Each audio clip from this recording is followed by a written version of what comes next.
ஸ்ரீ ராகவேந்திராய நமக. அன்பு நெஞ்சங்கள் அனைவருக்கும் ஆனந்த வணக்கங்களை தெரிவித்துக் கொண்டு நாம இப்போ ஒரு சூப்பரான ஒரு ஆன்மீக ஸ்தலத்துக்கு வந்திருக்கிறோம். இது எங்க இருக்குன்னு கேட்டாச்சுன்னா மதுரையில இருக்குது பாருங்க. மதுரையில மாட்டுத்தாவணிலேருந்து வந்தான்னா கிட்டத்தட்ட ஒரு 35 கிலோமீட்டர் திருமங்கலம் பைபாஸ். அதுல மேலே ஏறி வந்துட்டாலே ஒரு ரைட் சைட்ல திரும்பணும். உங்களுக்கு நீங்க இந்த முக்தி நிலையம் அப்படி போட்டாலே உங்களுக்கு வந்துடும். இந்த இடத்துல 108 திருக்கோயில், 600 தெய்வங்களை இங்க பிரதிஷ்டை பண்ணிருக்காங்க. அதாவது நீங்க ஒவ்வொரு தெய்வங்களையா பார்ப்பதற்கு ஒவ்வொரு இடமா போகணும்னு அவசியமே இல்லை. இங்க எல்லாருமே இருக்கிறாங்க, எல்லா தெய்வங்களும். அது மட்டும் இல்ல, ராகவேந்திரர், சாய்பாபா என்ன அப்படி நிறைய குருமார்கள் இங்க இருக்கிறாங்க. எல்லாத்தையும் நம்ம ஒவ்வொன்றா இந்த வீடியோல பார்க்க போறோம். இது மதுரை மாவட்டம் ராயபாளையம் கிராமம், மதுரை விருதுநகர் ரோடு, திருமங்கலம் அப்படின்னு எழுதி இருக்குது. மேப்ல போட்டாலே போதும், முக்தி நிலையம் போட்டாலே வந்துடும். அவ்வளோ அற்புதமான ஸ்தலம். உள்ள போய் ஒவ்வொரு தெய்வங்களா நம்ம தரிசிக்கலாம். வாருங்க. இங்க உள்ள நமக்கு எந்த கைடன்ஸ் தேவையில்லை. இங்கேயே நம்பர் போட்டிருக்கிறாங்க பாருங்க. சீரியல் நம்பர் 1, இந்த 1ஆவதுல எங்க போகணும், அப்புறம் அப்படி சுத்தி வரும்பொழுது பாருங்க 3. இந்த ஆரோ மார்க் வழியா போனாலே போதும். முதல்ல எப்போதுமே ஞான முக்தி விநாயகர் தரிசிச்சுட்டு தான் நம்ம அடுத்த காரியங்களை எடுப்போம். ஸோ முதல்ல விநாயகர் அங்கே வச்சிருக்கிறாங்க, ரொம்ப அருமையா இருக்குது. நீங்க இந்த இடத்துக்கு வரதா இருந்தா காலையில வந்துட்டாலும் நல்லா இருக்கும். ஏன்னா இது பெரிய ஸ்தலம். இந்த ஸ்தலத்துல சுத்தி பார்க்கணும்னா ஒரு 2 மணி நேரம் ஆகும். அவ்வளவு சுவாமிகள் இருக்குது. இப்போ நம்ம விநாயகரை பார்த்துட்டோம். அதன் பிறகு பக்கத்துல துர்கா தேவி வச்சிருக்கிறாங்க. எல்லாத்தையும் அப்படி கண்டினியூவா காமிக்க முடியாது. அந்த தெய்வங்கள் வர வர நான் காமிக்கிறேன். நான் போட்டிருக்காங்க பாருங்க. அடுத்த சீரியல் நம்பர் 2க்கு எப்படி போகணும் அப்படிங்கிறத அதிலே போட்டிருக்கிறாங்க. ரொம்ப நீட்டா வச்சிருக்கிறாங்க எல்லா இடமும். அப்படியே வந்துட்டானுங்க அனுமன் ஆஞ்சநேயர் அற்புதமா இருக்கிறார் பாருங்க. எல்லா சுவாமியையும் பார்த்துக்கிட்டு உங்களுக்கு எந்த இடம் பீஸ்ஃபுல்லா அமைதியா இருக்குது அப்படின்னு நினைக்கிற இடத்துல நீங்க அப்படியே உட்காந்து தியானம் பண்ணலாம். காலையில திறப்பாங்க, 8 மணிக்கெல்லாம் திறப்பாங்க. சாயங்காலம் ஒரு 6 மணி வரை இருக்குன்னு நினைக்கிறேன். இந்த டைம் எல்லாம் என்னன்னு கேட்டுட்டு கடைசியில சொல்றேன் உங்களுக்கு வீடியோல. இப்ப நீங்க பாருங்க. இதுக்கு அடுத்தது ஸ்ரீ அமிர்தேஸ்வரர் பாருங்க. எல்லா தெய்வங்களையும் இங்க வச்சிருக்கிறாங்க, தரிசிக்கலாம். அந்த இடம் நீங்க ரம்யமா ஒரு நாள் வரலாம். 2வது குழந்தைகள் எல்லாம் நீங்க விளையாட்டு இடத்துக்கெல்லாம் கூட்டு போறீங்க. அதுக்கு பதில் இந்த மாதிரி ஒரு நல்ல ஆன்மீக ஸ்தலங்களுக்கு வந்தான்னா அவங்களுக்கு பொழுதுபோது மட்டும் இல்லை, இப்படி இறைவனை பற்றிய சில செய்திகளையும் தெரிந்து கொள்வதற்கு நன்றாக இருக்கும். ஏன்னா அவ்வளவு பெரிய ஸ்தலம். அடுத்தது 4வது இடத்துக்கு போறோம். சீரியல் நம்பர் போட்டிருக்கு பாருங்க.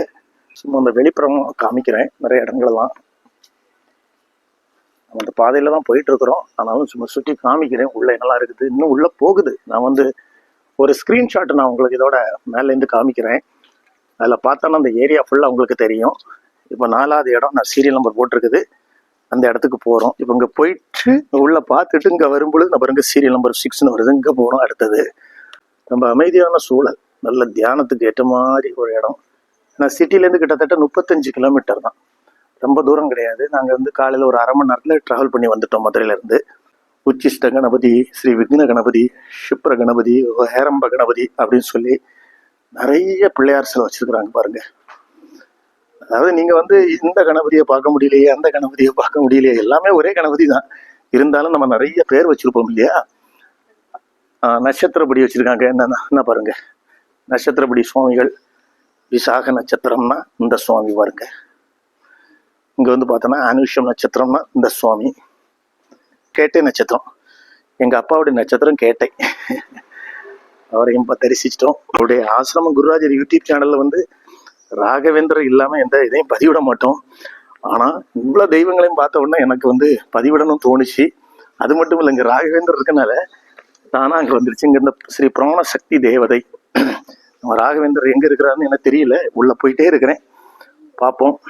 சாய்பாபா உள்ள இருக்கிறாரு, வள்ளலார் உள்ள இருக்கிறாரு. இது இந்த ஞான சக்திதர சுவாமி, ஸ்ரீ தேவசேனாபதி, சுப்பிரமணிய சுவாமி, முருகர், கார்த்திகேய சுவாமி, இப்படி ஒவ்வொரு பேர்ல உள்ள சுவாமி விக்கிரகங்கள்லாம் ரொம்ப அழகாக வச்சிருக்கிறாங்க. ரொம்ப தத்ரூபமா இருக்குது.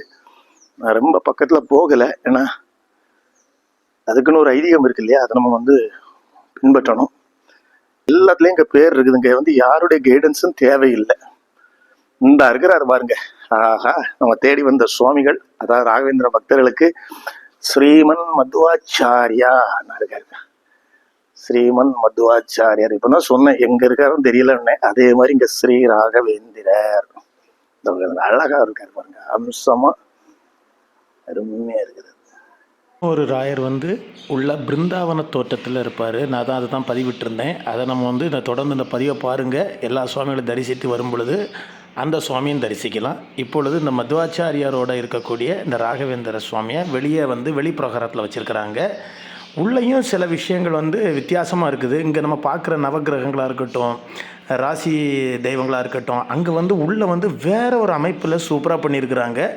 அதையும் நம்ம உள்ளே போய் பார்க்க போகிறோம். இப்போ நம்ம ஒன்று ஒன்றா நட்சத்திரம் அப்படி பார்த்துட்ருக்குறோம். இதை கடந்து நம்ம உள்ளே இப்போ போவோம்.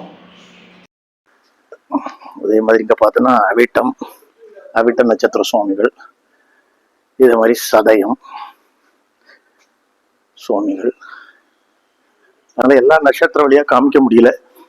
சில நட்சத்திரங்கள் உள்ள பக்தர்கள் பார்க்கும் பொழுது ஐயோ நம்ம நட்சத்திர சுவாமி பார்க்கலையே அப்படின்னு நினைக்க வேண்டாம். இங்கே வரும்பொழுது கண்டிப்பாக உங்களுக்கு வந்து பார்க்க முடியும். ஒரு அருமையான இருக்குது இடம். வந்து பார்த்தோன்னா இவன் தானே நட்சத்திரம் பார்த்தோம். இப்போ வந்து ராசி பலன்ல பார்க்குறோம். மேஷம், ரிஷபம், மிதுனம், கடகம் அப்படின்னு வரிசைய ராசி பலன்களுக்கு ஏற்ற மாதிரி சுவாமி வச்சிருக்காங்க. இங்க வந்து சிம்மம், கன்னி, துலாம், விருச்சிகம் எல்லா ராசிக்கும் ஒரு உருவம் வச்சு சுவாமி வச்சிருக்கிறாங்க. தனுஷ், மகரம். தனுஷை பார்க்கும்போது எனக்கு கொஞ்சம் சந்தோஷமா இருக்கு. ஏன்னா என் மனைவி நட்சத்திரம் நான் வரேங்க. அதன் பிறகு கும்பம், மீனம். இடம் வந்து நம்ம வந்து எப்படி சொல்லணும்னு தெரியல. ஒரு பூந்தோட்டமா, ஒரு பூங்காவா, ஒரு தியான கூடமா, எப்படி சொல்ல முடியாது. ஆனா அவ்வளவு ரம்யமா அமைதியா இருக்கு. நான் மட்டும் தான் பேசிட்டே இருக்கிறேன். எனது வீடியோக்காக பெர்மிஷன் வாங்கி பேசிட்டு இருக்கிறேன். இதெல்லாம் பார்த்தோம்னா ஏகாதச ருத்ரர்கள் அப்படின்னு சொல்லி போட்டிருக்காங்க. ஏகாதச ருத்ரர்கள் அப்படின்னு சொல்லிக்கிட்டு எல்லா சுவாமிகளையும் பிரதிஷ்டை பண்ணியிருக்காங்க. ஸ்ரீ கபாலி பவா அங்க இருக்கிறாங்க. இங்க பரணி நட்சத்திரம். இவர் வந்து எனக்கு ரொம்ப பிடிக்கும். பரணி ஏன்னு தெரியுமா? என்னுடைய நட்சத்திரம். அதனால எனக்கு ரொம்ப பிடிக்கும் பரணி நட்சத்திரம். இங்க எல்லா நட்சத்திரத்துல உள்ளவங்க வாங்க, உங்களுக்கு எந்த நட்சத்திரத்துல உள்ள சுவாமிகளும் அவங்க முன்னாடி உட்கார்ந்து 2 நிமிஷம் தியானம் பண்ணுங்க, ப்ரேயர் பண்ணுங்க. நீங்க என்ன மனசுல நினைக்கிறீங்களோ அது நடக்கும். உங்களுடைய பாசிட்டிவ் வைப்பு தான் திருப்பி உங்களுக்கு வரும். அப்பொழுது உங்க மனசுல வந்து நெகட்டிவ் திங்கிங் வராது, பாசிட்டிவ் எண்ணங்கள் வரும்.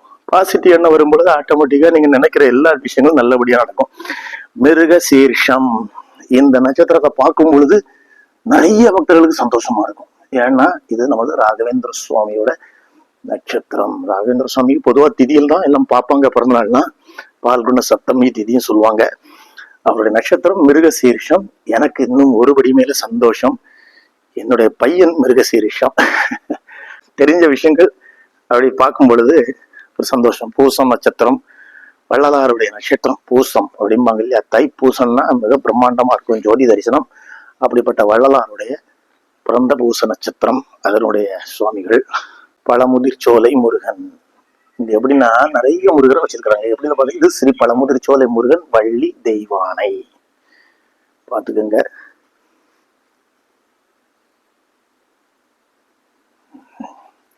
அடுத்தது பார்த்தோம்னா இது 5ஆம் படை. அங்க போட்டிருக்காங்க 6ஆம் படை. நான் ரிவர்ஸ்ல வரேன். அந்த ஆரம்பத்துல இருந்து வரனால சுத்தி இப்படி வந்திருக்கணும். இப்படி சுத்தி அந்த எண்டு போய் அப்புறம் இப்படி வரும். நான் வீடியோ கண்டி அப்படி மாறி மாறி காமிச்சிட்டு இருக்கிறேன். இது 5ஆம் படை, எல்லாருக்கும் தெரியும். திருத்தணி முருகன். இது 4ஆம் படை சுவாமிமலை. சுவாமிமலையில தனியாக தானே இருப்பாரு. அடுத்து பார்த்தா 3ஆம் படை பழனியில எல்லாருக்கும் தெரியும். இடும்பன் கட்டம்பன் அவரோட இருப்பாரு. ஆண்டி கோலத்துல இருப்பாரு இல்லையா. அது மாதிரியே வச்சிருக்கிறாங்க பாருங்க. எல்லாம் 2 முருகர் வித்தியாசம் பாருங்க. இந்த முருகரை பார்த்துட்டீங்களா பழனியில. இங்க பாருங்க சுவாமிமலை. அந்த பக்கம் பார்த்தோன்னா அந்த திருத்தணிலாம் பார்த்தோன்னா அது வித்தியாசம். ஸோ அந்த கோலங்களை கூட அவ்வளோ தத்ரூபமா கொண்டு வந்திருக்கிறாங்க. திருச்செந்தூர் முருகன் தனியாக தான் இருப்பார் இல்லையா. 2ஆம் படை அதை அப்படி வச்சிருக்கிறாரு திருச்செந்தூர் முருகன்ல. சூப்பரா வச்சிருக்காங்க. அடுத்தது பார்த்தோன்னா 1ஆம் படை திருப்பரங்குன்றம். நாரதர், முருகர், தெய்வானை எல்லா சுவாமியும் வச்சிருக்கிறாங்க. இங்க பார்த்தோன்னா வேதம், நம்ம ஏற்கனவே 10 மணி லெஃப்ட்ல அப்படி பார்த்துட்டு வந்தோம். நட்சத்திரம் இங்க உத்திர நட்சத்திரம் இதோட முடியுது. அப்புறம் இங்க வந்து பார்த்தோம்னா சாம வேதம் அப்படின்னு சொல்லி ஆரம்பிக்கிறாங்க. நம்ம இன்னும் வெளியே வரல, இப்படிதான் வெளியே போனோம். இங்க இருந்தா ஆரம்பிச்சோம் வேதம் இல்லையா. ஒரு சுத்தி வந்தாச்சு. இங்க மேல பார்த்தோன்னா இன்னும் அங்க போட்டிருக்கு 4, 5 போட்டிருக்காங்க. எவ்வளவு கூட்டம் வந்தாலும் கூட அமைதியா இருக்கும் போல் இருக்கு. அவ்வளவு அமைதியா இருக்குது. சுத்தில ஒரு சுத்தி வரலாம், இந்த ஸ்தூபியை சுத்தி வரலாம் நினைக்கிறேன்.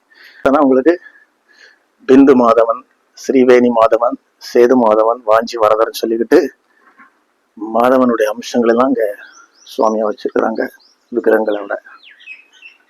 ரொம்ப இந்த சுவாமியெல்லாம் பார்க்கும்போது, சேது மாதவன் பார்க்கும்போது அப்படி ஒரு சிரிப்பு பாருங்க, என்ன அழகா இருக்கு பாருங்க. ரொம்ப தத்ரூபமா எல்லா சுவாமியோட ரொம்ப சிரிப்பா பார்க்கும்போது நமக்கே மனசுக்குள்ள ஒரு ஆனந்தமான ஒரு மகிழ்ச்சி நடக்குது பாருங்க. இந்த சுவாமி எவ்வளவு சிரிச்சுட்டு அழகா இருக்கிறாங்க பாருங்க.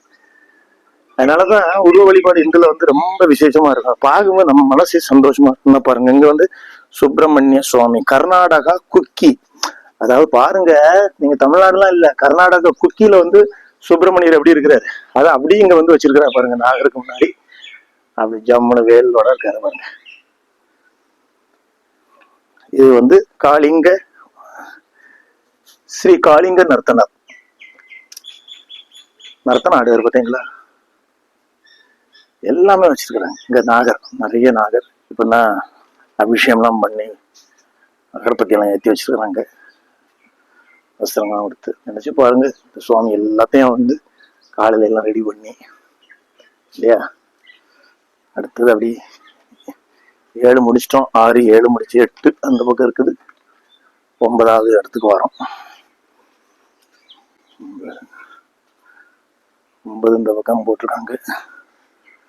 இந்த ஒரு சின்ன இருக்கு பாருங்க. நான் பாருங்க, இன்னும் இங்க உள்ள போனோம். அங்கேயும் நிறைய இருக்கு பாருங்க. இந்த பக்கம் உள்ள போனோம். ஸ்ரீ பத்மாவதி தாயார். பெருமாளை பார்த்த உடனே எல்லாத்துக்கும் ஒரு தாயாரை பார்க்கணும். தாயார் சன்னதி சொல்லுவோம் இல்லையா. எவ்வளவு தத்ரூபமா இருக்காங்க பாருங்க. எனக்கு ரொம்ப உள்ள போய் எல்லாம் காமிக்க முடியாது, முடிஞ்ச அளவு காமிச்சிருக்கிறேன் பாருங்க. ரொம்ப அருமையா இருக்கு தாயார் சம். இன்னைக்கு எனக்கு எந்த சுவாமியும் உட்கார்ந்து கும்பிடுற மாதிரி இல்லை. ஏன்னா எல்லாம் பக்தர்களாக உங்களுக்கு ஒரு காமிக்கணும், அந்த ஒரு சேவை தான். இப்போ இன்னொரு நாள் தனியா வரணும். ஏன்னா நான் மதுரையில தானே இருக்கிறேன். ஒரு நாள் தனியா வந்து தியானம் பண்ணணும். தியானம் சொன்னோடனே பாருங்க, யோகத்துல இருக்கிறாரு பாருங்க. தியானத்துல யோக நரசிம்மர் தியானம் சொல்லி முடியும் போது கரெக்டா அந்த ஸ்தலத்துக்கு வரும். அதனால ஒரு நாள் வர வேண்டியதான். அடுத்து ஸ்ரீ பூவராஜர், ஸ்ரீ செல்லப்பிள்ளை, உடுப்பி கிருஷ்ணன் பார்த்தீங்களா. உடுப்பில இவன் அங்க போயிட்டு வந்தோம். இந்த கிருஷ்ணர் அப்படியே இருக்கிறார் பாருங்க. உடுப்பில இருக்கிற மாதிரியே இருக்கிறார். இவன் நம்ம அவளை பக்கத்துல அங்கே போய் பார்க்கறது ரொம்ப கஷ்டம். ஒரு நிமிஷத்துல அந்த ஜன்னல் ஓரத்தோட தான் பார்ப்போம். உடுப்பில இங்க இருக்கிற பாருங்க எப்படி இருக்கிறாரு அப்படிங்கிறதுனா அது ஒரு சிரிப்பு பாருங்க. என்ன ஒரு அழகான சிரிப்பு பாருங்க. குழந்தை சிரிப்பு. அதான் குழந்தை கிருஷ்ணன் சொல்லுவாங்க இல்லையா. ரொம்ப ரொம்ப ரொம்ப ரம்யமா இருக்குது. இங்க பார்த்தோன்னா ராமர், ஸ்ரீ துவாரகநாத், ஸ்ரீ பலராமர், பூரி ஜெகநாதர். பாருங்க, நீங்க பூரி ஜெகநாதர் எப்படி இருப்பாரு எல்லாருக்கும் தெரியும் பார்த்தீங்களா. எப்படி இருக்காரு பாருங்க. அதாவது எந்தெந்த ஊர்ல சுவாமிகள் எப்படி இருக்காங்களோ அதே தோற்றத்துல வச்சிருக்கிறாங்க, எதுவும் மாறாம. அத வந்து உண்மையில அது ஒரு பெரிய கடவுள் அப்படி ஒரு ஞானம் கொடுத்தா மட்டும்தான் இப்படி ஒருத்தர் வந்து பண்ண முடியும். அப்படி இந்த ஆலயத்தினுடைய ஸ்தாபகர் பண்ணியிருக்கிறாரு. ஸ்ரீ ஆண்டாள் சன்னிதானம். உண்மையிலே இதை வந்து பாராட்டக்கூடிய ஒரு விஷயம். எவ்வளவு அழகா அலங்காரம் பண்ணி, ஏதோ நிறைய சுவாமி இருக்கு அப்படி இப்படின்லாம் பண்ணாம அது ஒரு அழகா அந்த இடத்தையும் சரி மெயின்டைன் பண்ணணும். அது மட்டும் இல்ல, சுவாமிக்கு ஆகம விதிப்படி எல்லாமே நடக்கணும். அதெல்லாம் இவ்வளவு அழகா வச்சிருக்கிறாங்க. 12 முடிஞ்சு 13 போட்டிருக்கு. உள்ள 13ல இருந்து 15 வரை இங்க இருக்குது. இதுக்குள்ள பார்க்கலாம்.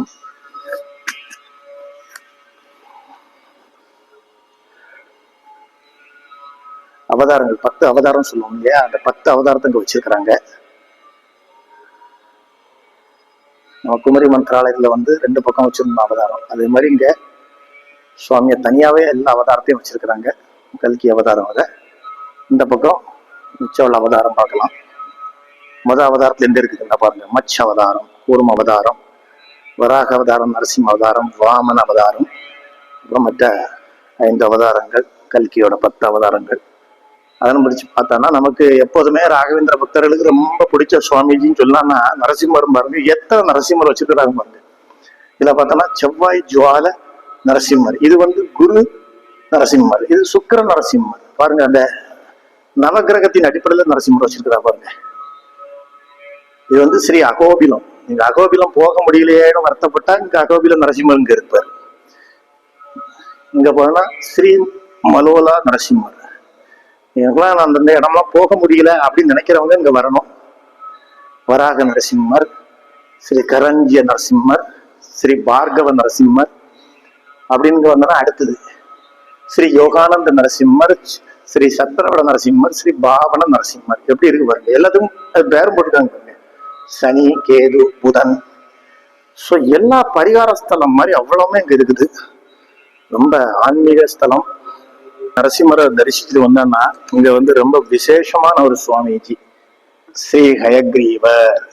ஞாபகம் வரும் ராகவேந்திர பக்தர்களுக்கெல்லாம் இல்லையா? ராகவேந்திர சுவாமி பிருந்தாவனம் அடையும் பொழுது ஸ்ரீ பூர்ணபுத்த ஸ்லோகனுக்கு முதல்ல தான் ஜீவனோட இருக்கிறார் அப்படிங்கிறதுக்கு ஸ்ரீ ஹயக்ரீவரே சாட்சி அப்படின்னு சொல்லி அந்த ஸ்லோகத்தை முடிச்சு வைப்பார் இல்லையா? அப்பண்ணாச்சாரியாரோட ஸ்லோகத்தை ராகவேந்திர சுவாமி பிருந்தாவனம் அடையும் பொழுது. அப்படிப்பட்ட ஹயக்ரீவருக்கு ஒரு அழகான ஒரு சன்னிதானம். இப்போ அங்க ஆராத்தி காட்டினாங்க. ஆராத்தி காட்டி தீர்த்தம் போட்டு பொண்ணா ஆச்சாரங்கள் வெளியே கிளம்புனாங்க. இப்ப அடுத்த சுவாமி பார்த்தோம்னா இந்த பக்கம் இருக்குது. ஸ்ரீ தன்வந்திரி சுவாமிகள். இங்கெல்லாம் வந்தோன்னா காலையில வந்துடணும். காலையில வந்துக்கிட்டு அப்புறம் சாயங்காலம் போல போகணும். அப்படி இருந்தால் தான் இந்த இடம்லாம் முழுமையா உங்களுக்கு ஒரு இதா இருக்கும். இல்லைன்னா ஒவ்வொரு மதுரையில் இருக்கப்பட்டவங்களும் மதுரை பக்கத்துல இருக்கப்பட்டவங்களுக்கும் பிரச்சனை இல்லை. வாரந்தோறும் ஒரு வந்துட்டு போயிடலாம். அடுத்தது 16, அதுக்கு முன்னாடி 15 சின்ன போகுது.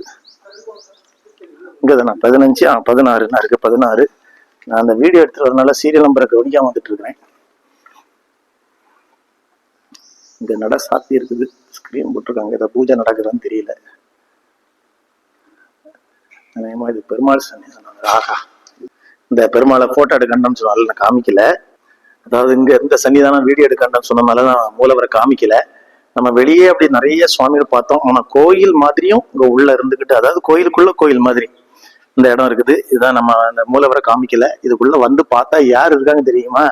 சாட்சாத் திருப்பதி பெருமாள் அப்படியே இருக்கிறாருங்க, ஜொலிக்கிறாரு. அதனால நான் வந்து ரொம்ப கொஞ்ச நேரம் தான் உங்களுக்கு காமிச்சிருப்பேன். ஆனா அவங்க வீடியோ எடுக்காண்டான்னு சொன்னால விட்டுட்டேன். நான் எழுதியிருக்கு பாருங்க. திருப்பதி ஸ்ரீ வெங்கடாஜலபதி இதுக்குள்ளதான் இருக்கிறாரு.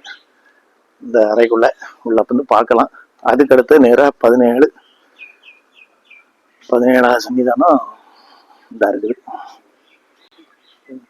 இந்த இடம் அரங்கநாதர் சன்னதி. இந்த அரங்கநாதர் சன்னதி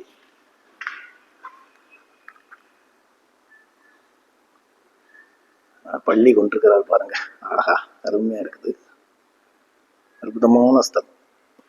இதுவும் வந்து வெளியே இல்லாம கோயில் அமைப்புக்குள்ள ஒரு அறைக்குள்ள வச்சுட்டு சுத்திலும் எல்லாம் வச்சிருக்கிறாரு பாருங்க. ஸ்ரீ வேதாந்த தேசிகர், கருட ஆழ்வார், அப்புறம் பொய்கை ஆழ்வார், பூதத்தாழ்வார், பேயாழ்வார், திருமலிசை ஆழ்வார், நம்மாழ்வார், மதுரகவி ஆழ்வார், குலசேகர ஆழ்வார், எல்லா ஆழ்வார்களையும் வச்சிருக்கிறாங்க. எல்லாருக்கும் தெரியும். அப்புறம் ஆண்டாள், அரங்கநாதர் இருந்தாலே ஆழ்வார்லாம் இருப்பாங்க. ஸ்ரீ ஆண்டாள் எவ்வளவு அழகா இருக்காங்க பாருங்க. உண்மையில எனக்கே நாக்கு வந்து தழுதழுக்குது பேசுறதுக்கே. அவ்வளவு ஆனந்தமா இருக்குது இந்த இடத்துக்கு வந்த பிறகுது. மணவாள மாமுனிகள். ஆஹா, சரி ராமானுஜர் ஓம் நமோ நாராயணா அப்படி சொன்ன ராமானுஜர் இருக்கிறாரு. எல்லாமே ரொம்ப பியூட்டிஃபுல்லா இருக்குது. இதெல்லாம் அழகா சொல்லிட்டு வர்ணிச்சுட்டு போக முடியாது. அவ்வளவு ஆன்மீக உணர்வோட வரலாம். 18வது இடம் ஸ்ரீ சக்கரத்தாழ்வார்.